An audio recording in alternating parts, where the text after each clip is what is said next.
Hello guys, नमस्कार, जय हिंद। स्वागत है आपका मेरे YouTube channel Saurabhi education hub में। तो आज हम पढ़ रहे हैं जो हमारे क्लास 9th का साइंस का चैप्टर फर्स्ट है ना, जिसका नाम है मैटर इन अवर सराउंडिंग का पार्ट सेकंड। इसका पार्ट फर्स्ट हमने लास्ट वीडियो में पढ़ लिया था। अब हम उससे आगे वाला पार्ट पढ़ रहे हैं कि भाई आगे क्या था। हमने अभी तक देखा था कि स्टेट्स पढ़ी थी, सॉलिड, लिक्विड एंड गैसेस। उससे आगे देखेंगे हमने सॉलिड की क्वालिटीज भी पढ़ ली थी कि क्या था, उसका आकार आयतन निश्चित होता है और ये चीज पढ़ी थी ना हमने। अब हम देखेंगे लिक्विड स्टेट की क्वालिटीज। किसकी? लिक्विड स्टेट की। फ्लूइडिटी का मीनिंग होता है तरलता, बहना। इसकी क्वालिटीज होती है तरलता एंड डिफ्यूशन मतलब विसरण। मैंने बताया भी था, विसरण या प्रसार यानी बहने की क्षमता, कितना जा रहा है, ये बह रहा है। द लिक्विड स्टेट जो तरल अवस्था होती है उसमें क्या होता है? Fluidity and diffusion. क्या होता है? तरलता और प्रसार। ये एक है ना एक्वेरिज्म है, यानी वो मछली रखते हैं ना पानी में घर में, वो है। इसमें मछलियां हैं, इसमें ऑक्सीजन भी है और CO2 भी है। तो इधर देखिए, because liquid have greater space between particle than solid. क्योंकि हमने देखा था कि जो लिक्विड है ना उसमें सॉलिड के कंपैरिजन में पार्टिकल्स के बीच में, कणों के बीच में स्पेस ज़्यादा होता है। Gases from the atmosphere can diffuse and dissolve into them. इस वजह से क्या होती है, स्थान अधिकरण का कारण क्या होता है? वायुमंडल से गैसें उसमें अधिक घुल सकती है और उनका विसरण ज़्यादा होता है। विसरित यानी मिल जाती है, घुल जाती है। This dissolved oxygen is the foundational mechanism that allows aquatic life to breathe and survive. जो जब घुल जाती है ना, तो ये डिजोल्व ऑक्सीजन, जो घुली हुई ऑक्सीजन होती है ना, वही क्या है? इसका फाउंडेशनल यानी मूलभूत तंत्र है। दैट जो अलाउ करता है किसको? इसको जीवित रहने के लिए, ब्रीथ, सांस लेने के लिए, उस एनवायरनमेंट को क्या है? जलीय जीवों के लिए सांस लेने के लिए सक्षम बनाता है। अंदर क्या है? 100 बात की एक बात, इसका सॉल्यूशन ये है। ये हमारा लिक्विड है। इस हमने देखा है हर घर, अधिकतर घरों में देखा है हमने, जो वहां पर एक ग्लास का बीकर होता है ऐसा, उसमें है ना मछलियां रहती है और कुछ ऐसे ना पत्थर टाइप भी रखे रहते हैं। इसमें हम देखते हैं जो हमारी मछलियां हैं वो कैसे सांस ले रही हैं, क्योंकि ये जल है। जल में क्या है? कणों की दूरियां ज्यादा है। सॉलिड में तो बिल्कुल टच में था, बट इसमें दूर दूर होता है। इस वजह से अंदर क्या होती है? जगह होती है इनके कणों के बीच, उसमें वहां पर ऑक्सीजन मौजूद होती है, जो ऑक्सीजन आराम से मिक्स हो जाती है और ऑक्सीजन ही इनको सांस लेने के लिए चाहिए होती है। ऑक्सीजन हमारे को लिए सांस लेने के लिए आवश्यक है, तो वैसे इनके लिए भी है। बस अब देखते हैं लिक्विड्स आर फ्लूइड। जो तरल पदार्थ हैं वो क्या होते हैं? द्रव होते हैं। लिक्विड क्या होते हैं? तरल पदार्थ होते हैं जो द्रव होते हैं। They have no fix shape. इनका कोई निश्चित आकार नहीं होता, पढ़ते आ रहे हैं हम। And adopt to their containers. ये क्या करते हैं? जिस पात्र में रखे रहते हैं, वो ग्लास और बाउल वाला एग्जाम्पल था ना, सेम वैसा क्या है? आकार ले लेते हैं। Because their particle layers can slip and slide over each other. क्योंकि ये कण क्या होते हैं? एक दूसरे कण, इनकी परतें होती है, ऐसे परतों पे क्या है? एक दूसरे से फिसल सकते हैं। आगे देखते हैं हम। सॉलिड का देख लिया, लिक्विड का देख लिया, अब हम देखेंगे अपनी गैसेस स्टेज। अब गैस तो हम समझ ही गए। इसमें क्या होती है? कंप्रेसिबिलिटी। कंप्रेसिबिलिटी मतलब होती है संपीड़ितता यानी दबाने की क्षमता। संपीड़ितता, संपीड़ितता और प्रेशर, दाब। ठीक है। अब सबसे पहले हम देख रहे हैं कंप्रेसिबिलिटी क्या होती है। ये एक सिरिंज है, ठीक है। ये LPG सिलेंडर दे रखा है हमें यहाँ, CNG या LPG सिलेंडर। इसमें क्या होता है? देखिए, high compressibility allow large volume of gas like CNG to LPG और LPG to be transported in small cylinder. अच्छा, आजकल CNG गाड़ियां चल रही है, पहले तो सिर्फ कार में ही आती थी CNG, अब बाइक्स भी आ गई हैं। तो हमने देखा है एक सिलेंडर आते हैं एलपीजी के, जहाँ पर सीएनजी के जो पेट्रोल पंप होते हैं ना, आजकल बहुत सीएनजी पेट्रोल पंप भी अधिकतर पेट्रोल पंप पे होने लगे बड़ी सिटीज में। तो उसमें क्या होता है, ऐसा सिलेंडर होता है, सिलेंडर में क्या है, एलपीजी आती है। अब वो उसमें इतनी संपीड़िता, उसमें इतनी कंप्रेस होकर आती है कि कम जगह में भी क्या है, बहुत ज्यादा मात्रा में सीएनजी रख सकते हैं। देखिए इसका मतलब भी है हाई कंप्रेसिबिलिटी, यानी उच्च संपीड़ितता के कारण ही क्या होता है, बड़ी मात्रा में गैसों को ट्रांसपोर्ट करके किस ले जाया जा सकता है, छोटे छोटे सिलेंडर में सीएनजी और एलपीजी के जो गैस होती है ना उसको। अब प्रेशर जनरेशन यानी दबाव निर्माण, देखिए gas particle possess no order and move completely randomly at high speed. जो गैस के कणों में कोई क्रम नहीं होता, हमने देखा वो किसी भी किधर भी जा सकते हैं, ठीक है।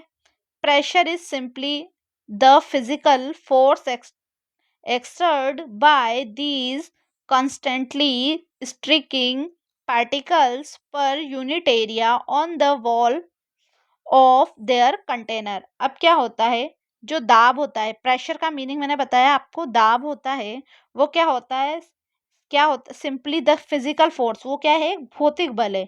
एक्सटेंड बाय, जो क्या हो जाता है, किससे एक्सटेंड होता है, बाय दीज कंसिस्टेंटली, क्या करते हैं, इसको लगातार टकराने पर, पार्टिकल्स पर यूनिट एरिया, किसी एक इकाई क्षेत्रफल पर,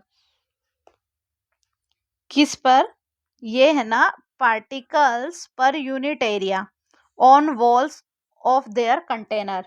कैसे बन होता है ये, प्रति इकाई क्षेत्रफल पर पात्र क्या होते हैं, दीवारों, पात्र की दीवारों पर लगते हैं। इसका मतलब एकांक क्षेत्रफल पर यानी एक इकाई क्षेत्रफल लगा हुआ बल क्या कहलाता है, दाब। ये हमें बहुत अच्छे से याद रखना है, ठीक है। क्या है कि प्रेशर कैसा होता है, बस इकाई भौतिक कण बल है, जो क्या कहते हैं, कण टकराते रहते हैं, उससे बल लिखा होता है, प्रति इकाई क्षेत्रफल पर अपने पात्र की दीवारों पर बल लगता है। अब हम देख रहे हैं द एनर्जी एंजाइन ओवरकमिंग अट्रैक्शन, यानी एनर्जी एंजाइन मतलब क्या होता है,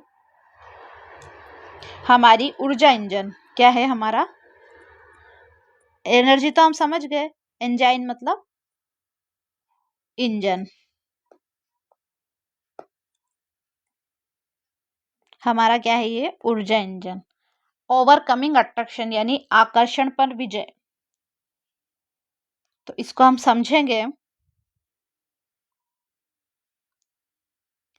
ये एक बीकर है, हमने प्रैक्टिकल लैब में देखते हैं, 10th क्लास वाले बच्चों को तो शायद ही लेके जाते हैं स्कूल्स में, बट हाँ काफ़ी स्कूल में लैब होने लग गई आजकल। पर 11th क्लास में देखेंगे, जब हम साइंस लेते हैं या केमिस्ट्री होती है हमारे पास, तब एक ऐसा है ना, क्या करेंगे, ये एक तरह से लैंप है, इसको जलाया, इसमें कुछ कण है। अब क्या कर, गर्मी देने से क्या होंगे, उनमें देखो गतिज ऊर्जा बढ़ जाएगी, जो उसके कण हैं वो ज़्यादा एक्टिव हो जाएंगे। तो देखेंगे increasing temperature is essentially injecting kinetic energy into a system until the particles can break free of their interparticle bonds। यही मीनिंग है उसका, देखो समझाते हैं।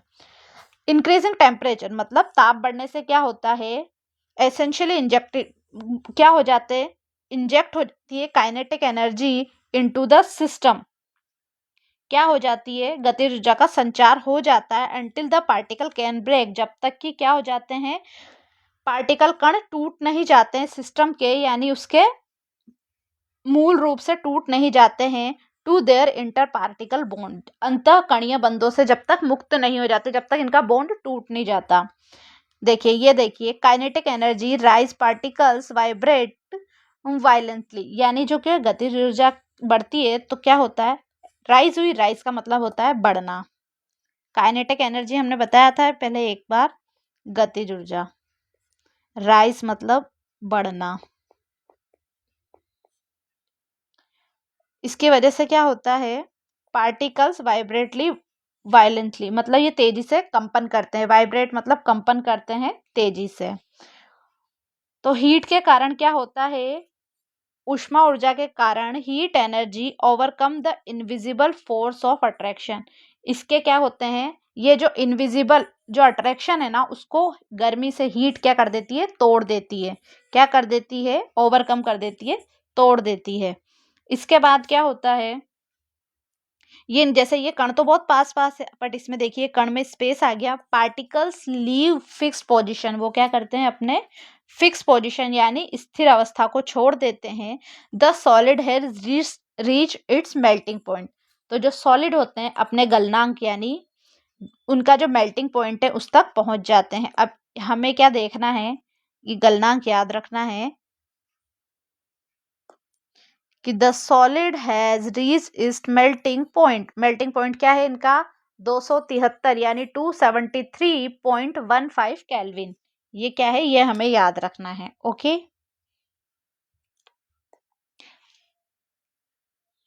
अब देखते हैं the mystery of latent hidden heat. Latent hidden heat यानी लेटेंट का मीनिंग होता है छिपी हुई। ये हिडन से क्लियर हो गया होगा आपको कि लेटेंट, हमें क्या देखना है, गुप्त ऊष्मा का रहस्य। अच्छा, अब एक बात बताइए, पहले हम इसको देखते हैं, उसके बाद मैं आपको ये एक्सप्लेन करूंगी तो ज्यादा समझ में आएगा। Why does the temperature stop rising while ice melting or water boils? जब बर्फ पिघलती है, पानी उबलने पर तापमान बढ़ना क्यों बंद हो जाता है? अच्छा, एक बार बर्फ पिघल गई उसके बाद टेम्परेचर फिक्स हो जाता है, पानी उबलते उबलते टेम्परेचर क्या है, बढ़ना बंद हो जाता है। क्यों होता है ऐसा, क्या क्यों होता है? द अप्लाइड हीट, जो उस पे अप्लाई करी जा रही है जो ऊष्मा, हीट मतलब ऊष्मा, इज हिडन यानी वो क्या होती है, पदार्थों में छुप जाती है। इनसाइड द बीकर्स कंटेंट, जो होती है ना वो बीकर के अंदर छुप जाती है, ऊष्मा पदार्थ होते हैं उसके अंदर छुप जाती है। It is entirely consumed by the mechanical work of breaking the force of attraction between particles rather than increasing their kinetic energy। अब क्या है, it is entirely, ये क्या होती है, पूरी रूप से consumed by the mechanical work of breaking the force of attraction. मतलब क्या होता है, गतिज ऊर्जा बढ़ने के बजाय, rather than increase their kinetic, गतिज ऊर्जा बढ़ना तो बंद हो जाती है, उसके बजाय क्या होता है, वो उनके बीच का जो है ना फोर्स होता है, वो तोड़ने में, उनके बीच के आकर्षण बल को तोड़ने में पूरी यांत्रिक ऊर्जा खत्म हो जाती है। मैकेनिज्म मतलब यांत्रिक ऊर्जा पूरी तरह खत्म हो जाती है। क्या क्या करते हैं, उसका यूज क्या होता है, बिट अट्रैक्शन टूट जाता है उनके बीच, बट काइनेटिक एनर्जी बढ़ना बंद हो जाती है। एक डायग्राम है, इसको देखते हैं हम। इस डायग्राम को देख रहे हैं हम, तो इस डायग्राम को देखने पे क्या देख समझ में आ रहा है हमें, ये देखा हमने,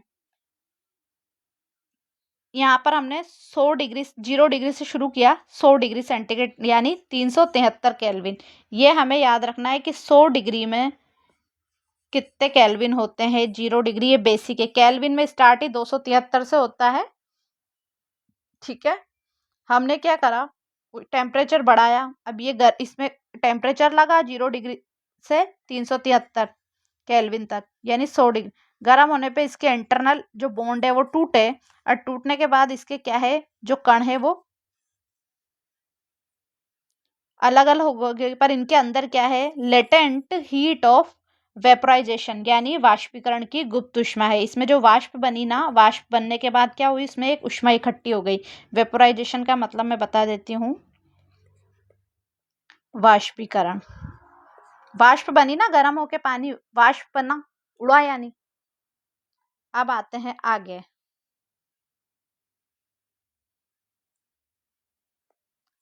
द प्रेशर वेरिएबल यानी वेरिएबल का मतलब होता है चर, दबाव चर, प्रेशर यानी एक तरह से ये दाब का चर है।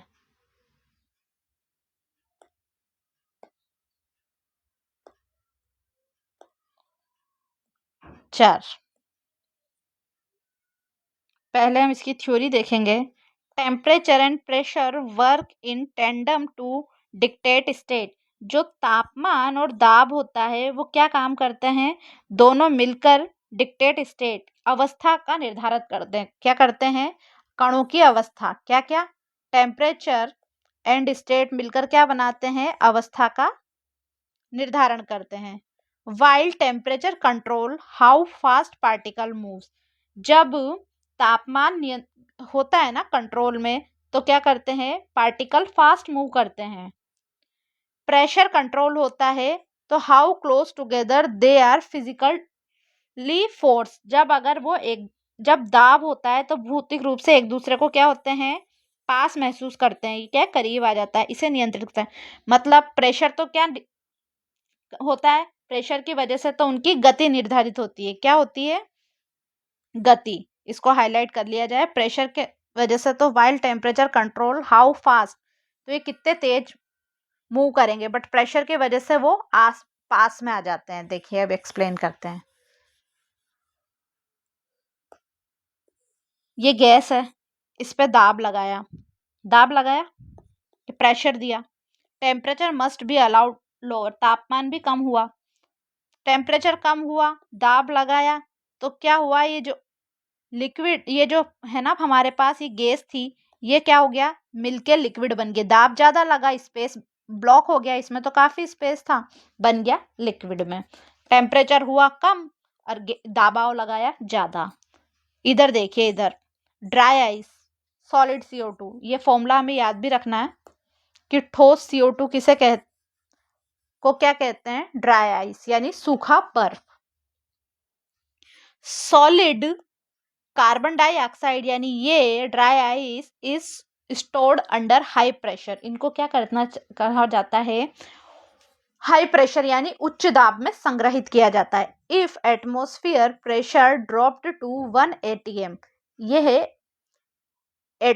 ATM, atomic mass unit, it instantly reverts to a gas, यदि ये 1 ATM है, मतलब एक एटम, परमाणु, यदि वायुमंडलीय दाब घटकर क्या हो जाता है, 1 परमाणु मीटर हो जाता है, ये 1 परमाणु मीटर, तो क्या हो जाता है, ये तुरंत गैस में बदल जाता है।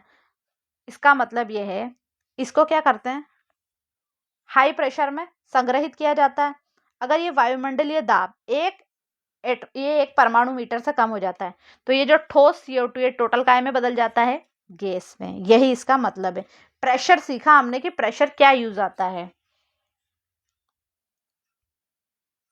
अब देखते हैं हम shortcut, sublimation and deposition. Sublimation का मतलब होता है ऊर्ध्वपातन, इसको हिंदी में क्या बोलते हैं।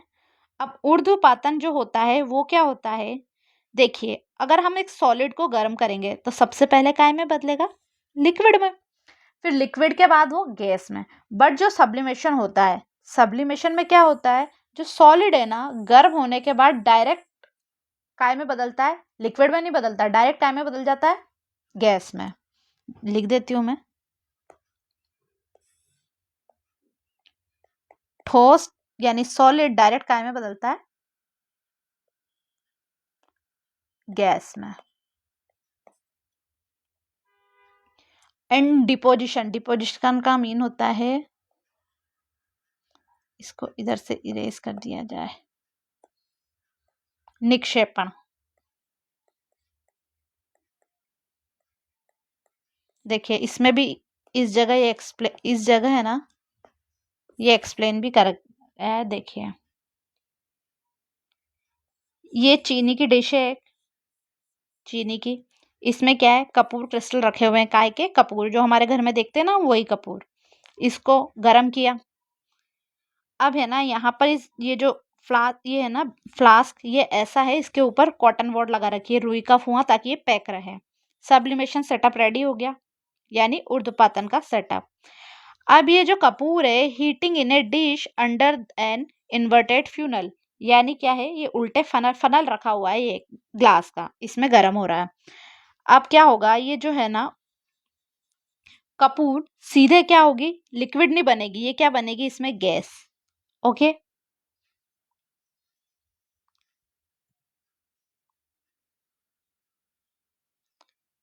अब सब्लिमेशन में तो क्या होता है, जो सॉलिड होता है वो सीधे गैस में बनेगा, ठीक है। और डिपोजिशन यानी निक्षेपण में क्या होती है, जो सीधे गैस है वो काय में बनेगी, सॉलिड में, यानी जो गैस है वो सीधे ठोस में बनेगी, यही इसमें अंतर है।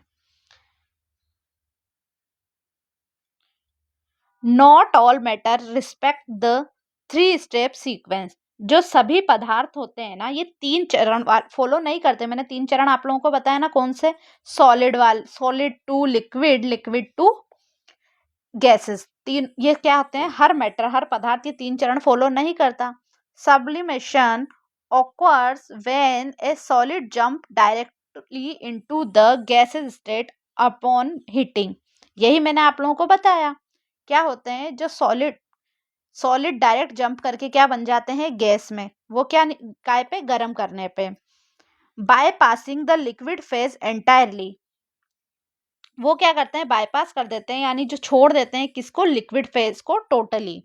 Deposition is the exact reverse. Deposition क्या है, यानी निक्षेपण क्या है, इसका जस्ट उल्टा है। उसमें क्या होता है, गैस डायरेक्ट काय में चेंज हो जाती है, सॉलिड में। हाँ, ये इसका स्टार इंपॉर्टेंट है, ये आपको याद ही रखना है। याद तो सब रखना है, बट हाँ, इसको बहुत अच्छे से देखना है।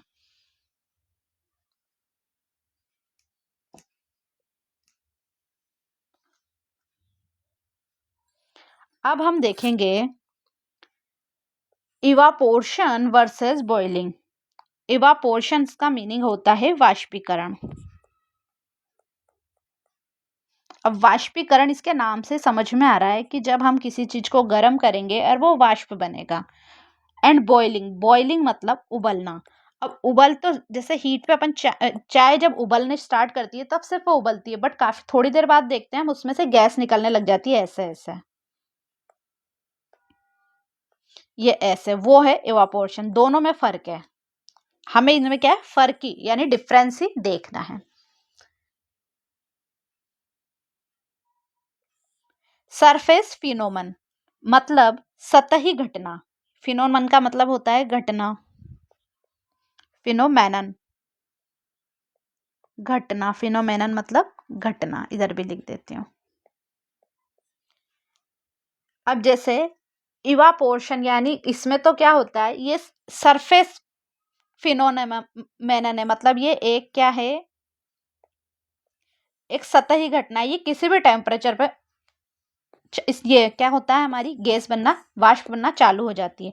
हैपन एट एनी टेम्परेचर, किसी भी टेम्परेचर पे। बट इधर देखिए, बल्क फिनोमेनन मतलब ये बल्क में यानी थोक की घटना है, यानी इसके लिए हमें क्या है, द्रव ज्यादा चाहिए।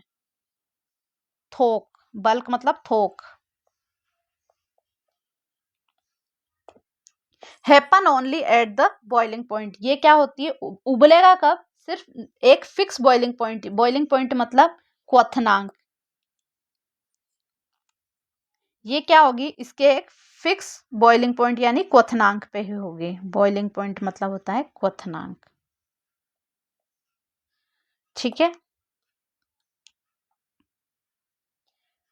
अब देखिए, boiling require the entire bulk of the liquid to reach a specific temperature threshold। यानी क्या होता है, जो वाष्पीकरण की दर क्या होती है, बॉइलिंग रिक्वायर्ड, उबलने के लिए क्या चाहिए, तरल, एक पूरा भाग बहुत बल्क में चाहिए तरल। कब, क्यों चाहिए, लिक्विड टू रीच, क्या करने के लिए, एक इसके स्पेसिफिक टेम्परेचर तक पहुंचने के लिए, यानी एक विशिष्ट ताप सीमा तक पहुंचने के लिए क्या है, बल्क में चाहिए। इवापोरेशनल यानी जो वाष्पीकरण होता है, release merely on a fraction of particles at the surface gaining just enough ambient energy to break free. जो वाष्पीकरण होता है वो क्या होता है, केवल सतह पर मौजूद कणों के द्वारा होता है। क्या होते हैं, सरफेस, जो सिर्फ सतह पर होते हैं। ये क्या होता है, इसके लिए हमें क्या है, पर्यावरण में जो परिवेशित ऊर्जा होती है ना, ये इस पे डिपेंड करता है कि ये कितनी देर में टूटेंगे, मुक्त कण कितनी देर में होंगे। इसमें हमें ज्यादा मैटर की नीड नहीं है, मतलब ज्यादा एनर्जी की नीड नहीं है, बट इसके लिए टेम्परेचर फिक्स होना चाहिए। और ये क्या है, हमारे परिवेशिक ऊर्जा प्राप्त करने पर डिपेंड होता है, यानी हमारा एक एनवायरमेंट के अकॉर्डिंग कि भाई एक अंश को टूटने के लिए कितनी ऊर्जा की आवश्यकता है। अब आते हैं द 4 ड्राइवर्स ऑफ इवापोरेशन, यानी वाष्पीकरण के 4 कारक। ये क्या होते हैं? कारक। वाष्पीकरण के हमें 4 कारक देखेंगे। सरफेस एरिया, सरफेस एरिया हम समझते हैं सतह क्षेत्रफल। टेम्परेचर, इन चारों को भी याद रखना है, इन पे नंबर लगा देते हैं। 1 2 3 4, यानी 1 2 3 4। पहला क्या है? सरफेस एरिया, दूसरा है टेम्परेचर, तीसरा है वाइंड स्पीड यानी हवा की गति। वाइंड यानी wind, wind speed, sorry, wind मतलब हवा, हवा की स्पीड। और चौथा ह्यूमिडिटी, ह्यूमिडिटी मतलब होती है नमी, यानी एक तरह से मॉइस्चर जो एटमॉस्फेयर में होता है ना, नमी। ये 4 टेम्परेचर डिपेंड करते हैं वाष्पीकरण के लिए। ये 4 चीजें हैं कि भाई ये 4 चीजें होनी ही चाहिए। सरफेस एरिया देखिए, मोर सरफेस एक्सपोज, जितनी सतह खुली होगी मोर पार्टिकल्स कैन एक्सेप्ट, यानी उतने ही कण बाहर आ जाएंगे। जैसे ये छोटी टी शर्ट है और ये बड़ी टी शर्ट है, तो जितना ज्यादा एरिया बड़ा होगा उतनी ही जल्दी क्या होगा? वाष्पीकरण होगा। ओके। टेम्परेचर, अगर टेम्परेचर ज्यादा होगा तो वाष्पीकरण जल्दी होगा। देखिए, मोर हीट यानी ज्यादा उष्मा, more kinetic energy to break bonds, तो क्या होगी? बंधों को तोड़ने के लिए अधिक अधिक ऊर्जा की आवश्यकता होगी। ठीक है। Wind speed, wind physically clear away newly formed vapour particles, हवा क्या करेगी? नए बने हुए कणों को भौतिक रूप से साफ करेगी, यानी इसके लिए भी हवा ज्यादा तो वाष्पीकरण जल्दी।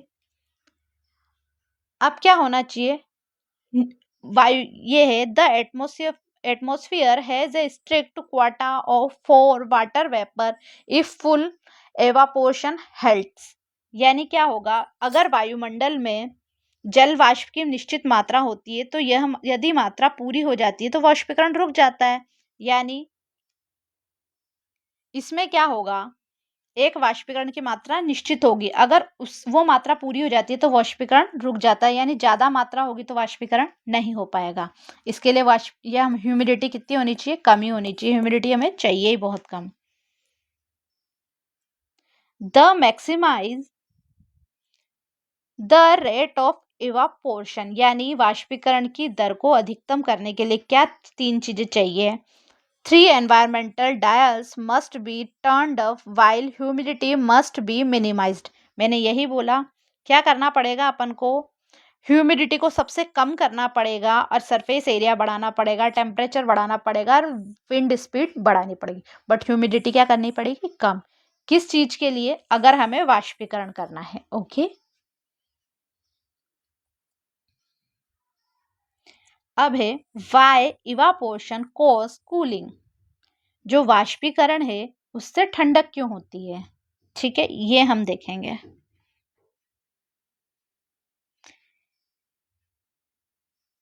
ये कूलिंग डिफेक्ट यानी शीतलन घटा, हीट एनर्जी, एंड ये हमारी एसीटोन की ड्रॉप है। काई की?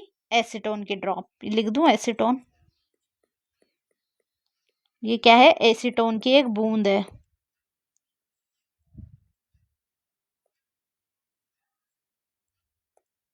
ये है एसीटोन की ड्रॉप, है ना?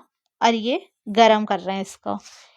Evaporation is an energy exchange, जो वाष्पीकरण है यानी वो क्या है? एक एनर्जी एक्सचेंज। इससे एक क्या? एनर्जी एक्सचेंज यानी ऊर्जा विनिमय होती है, ऊर्जा एक्सचेंज होती है। As surface particle accept into the air, जैसे ही सतह से जो कण होते हैं वो क्या होते हैं? फैलते हैं हवा में। They steal the required latent heat of vaporisation directly from their surrounding, जैसे ही सतह के कण हवा में फैलते हैं तो क्या होते हैं? वो वाष्पीकरण के लिए रिक्वायर्ड लेटेंट हीट क्या ले लेते हैं? गुप्त उष्मा, आवश्यक गुप्त उष्मा ले लेते हैं डायरेक्टली फ्रॉम देयर सराउंडिंग। काय से? उष्मा को ले लेते हैं कहाँ से? सीधे परिवेश से, जो आवश्यक उन्हें चाहिए ना ऊष्मा वाष्पीकरण के लिए, गुप्त ऊष्मा को सीधे क्या कर लेते हैं? सराउंडिंग, आसपास से, परिवेश से ले लेते हैं। द सराउंडिंग सरफेस, जो आसपास की सतह, whether it is your palm, चाहे वो अपनी हथेली हो, under A drop of acetone, चाहे वो अपनी हथेली हो के एक एसीटोन की बूंद के नीचे आपकी हथेली हो। काय में से ले रहे हैं? ये अपनी हथेली है, हथेली के ऊपर क्या रखा हुआ है? एक बूंद एसीटोन। तो वो ऊर्जा कहाँ से ले लेते हैं? हथेली के ऊपर रखिए एक एसीटोन की बूंद से, और एन अर्थन अर्थन पोर्ट या मिट्टी का घड़ा, इसको क्या बोलते हैं? मिट्टी का, चाहे वो क्या होता है, मिट्टी के घड़े से एनर्जी ले लेते हैं, घड़ा।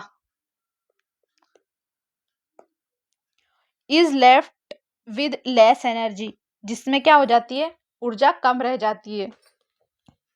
विच register physically as a drop in temperature, जो शारीरिक रूप से तापमान की गिरावट के रूप में दर्ज होता है। अच्छा, एक बात बताती हूँ, अगर अपने हाथ की हथेली पर एक बूंद एसीटोन रखा, तो वो क्या करेगी? जो हमारी हथेली की हीट है ना, वो कौन ले लेगी? एसीटोन। तो उसके वजह से हमें हथेली पे क्या होती है? ठंडक महसूस होती है। यही क्या है? एक वाष्पीकरण का ऊर्जा विनिमय। मतलब अगर वो गर्मी ले रही है, मतलब तो फिर वो हमें क्या दे देगी? ठंडक। एक तरह से ऊर्जा का यानी एनर्जी एक्सचेंज है। ये क्या है? एनर्जी एक्सचेंज, यही इसका मतलब है।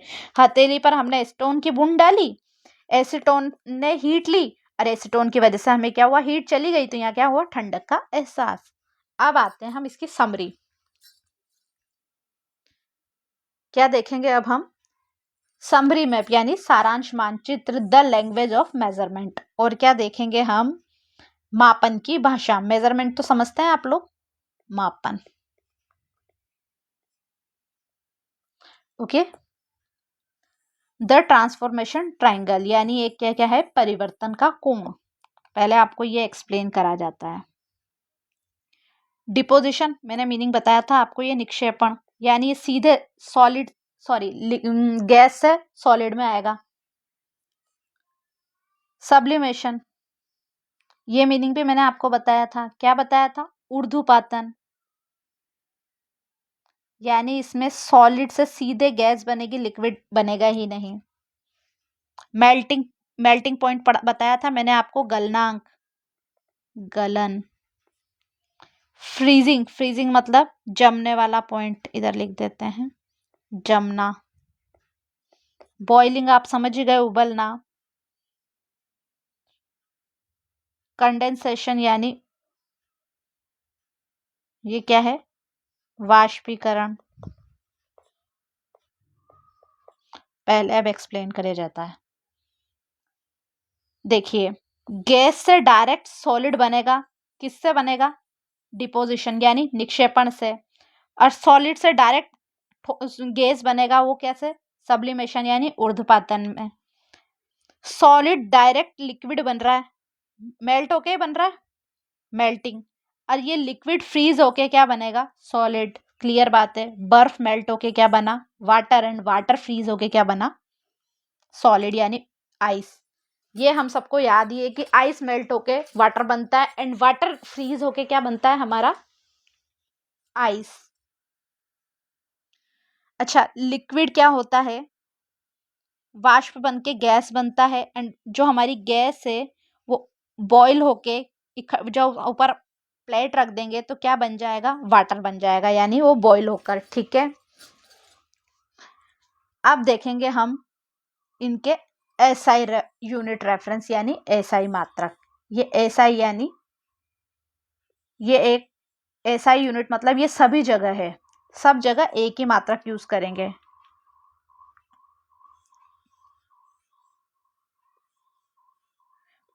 क्वांटिटीज यानी मात्रा, एसआई यूनिट एंड सिंबल। ठीक है, जो हमारा टेम्परेचर यानी तापमान का एसआई मात्रक है केल्विन, ये हमें बहुत अच्छे से याद ही रखना है। देखिए क्या है? टेम्परेचर का केल्विन, जिसको कैसे डिनोट करते हैं? मास यानी द्रव्यमान। लिखूं क्या? मास मतलब द्रव्यमान। द्रव्यमान को हम किलोग्राम में देखते हैं, जिसको केजी से। किलोग्राम इसका एसआई यूनिट है। वॉल्यूम, वॉल्यूम मतलब आयतन।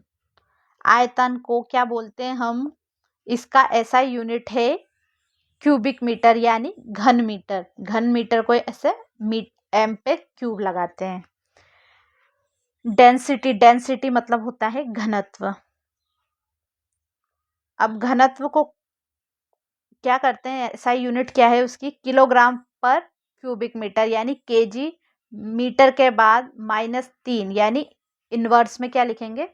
3 किलोग्राम प्रति घन मीटर। ठीक है, इसको क्या है? घनत्व को किलोग्राम। ये बहुत अच्छे से इनका क्वेश्चन इनको याद ही करना पड़ेगा। प्रेशर, पास्कल, दाब पीए से डिनोट करते हैं इसको। ये आप लोग अच्छे से याद करें।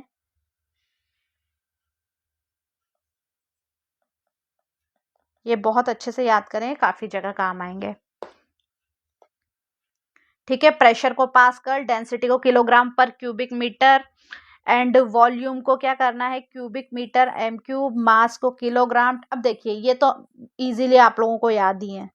पास्कल होगा, ये दो चीजें आपको, volume cubic metre, density kilogram per cubic metre, ये आप इजीली, ये दो तो याद ही होंगे जहां तक मुझे याद है। Temperature kelvin and mass kilogram. अब आते हैं, the stage of matter are highly dynamic dynamic and fully interconvertible. Convertible जो स्टेट होती है, ये अवस्थाएं होती है ऑफ मैटर आर हाईली, वो क्या होती है? डायमेनिक क्या होते हैं? अत्यंत गतिशील होती हैं। एंड फुली इंटर, ये क्या होती हैं? और पूर्ण रूप से परिवर्तनशील होती हैं। जो होती हैं ये अवस्थाएं होती हैं जो बहुत ज्यादा गतिशील होती है, डायनामिक होती है, और क्या होती है? पूर्ण रूप से क्या होती है? परिवर्तनशील होती है। By mastering the manipulation of temperature and pressure we control the fundamental architecture of our surrounding. Architecture of our surrounding क्या हुआ ये? बाय मास्टरिंग द मेनू, जो होता है ताप और दाब क्या होते हैं? नियंत्रित करने में क्या होती है? हमें अपने वी कंट्रोल, क्यों कंट्रोल कर सकते हैं इसको हम? किसको?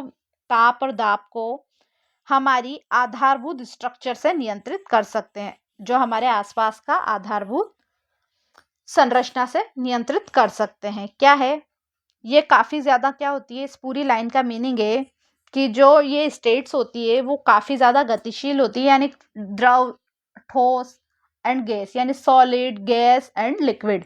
ये क्या होती है? बहुत ज्यादा गतिशील होती है, पूर्ण रूप से परिवर्तनशील होती है। ये क्या करते हैं? इनको हम क्या कर सकते हैं?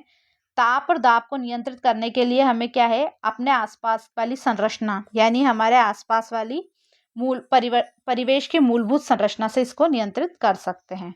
तो ये हमारा चैप्टर हुआ कंप्लीट। अब पढ़ेंगे हम आगे वाले उसमें इसके क्वेश्चन आंसर।